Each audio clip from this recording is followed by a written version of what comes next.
Welcome to my 12 Days of Christmas playlist. Simple woodwork projects made out of scrap wood and offcuts, aimed at beginners with my usual standard of that'll do. Day 3, Ian Dury and his wonky top hat. Now this is probably the most simple of projects and ideal for the pallet lovers amongst you. We start with a single block of wood, sander, ear defender, mask, and we sand. It's that simple. We've got some Leyland wood and metal paint, brilliant white, quick dry satin, everlasting sized tin. This was left over for my son's house move, which was 3 years ago. Once it's dry, we get the Leyland multi-surface trade paint in black. Add in CA glue.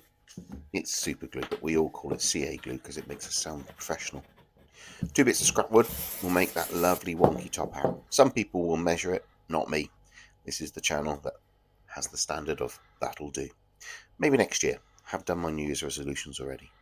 Now I used a dowel cutter on a green sponge so that I could make this little dabbing thing, and here I am testing out how to make eyes and buttons on the top hat, which is just as well because I didn't actually film me painting the eyes or the buttons.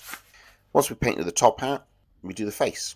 Orange Sharpie for the nose, add some black on top of the nose to make it look like an authentic carrot. Glue on the top hat, CA glue again, and ready for the beauty shop. Job done. Tomorrow, Ian Dury gets the band back together with the blockheads. Join me tomorrow. Thanks for watching. If you enjoyed this video, please click on like. If you didn't, or you think you can tell me how to improve, please comment below. Now I've lined up another video that I think you might like, but if you want to see more of my videos, why not subscribe? And if you change the bell notification, you'll be amongst the first to see my new stuff as it comes along. If not, hope you enjoyed. See you again. Lovely. Bye.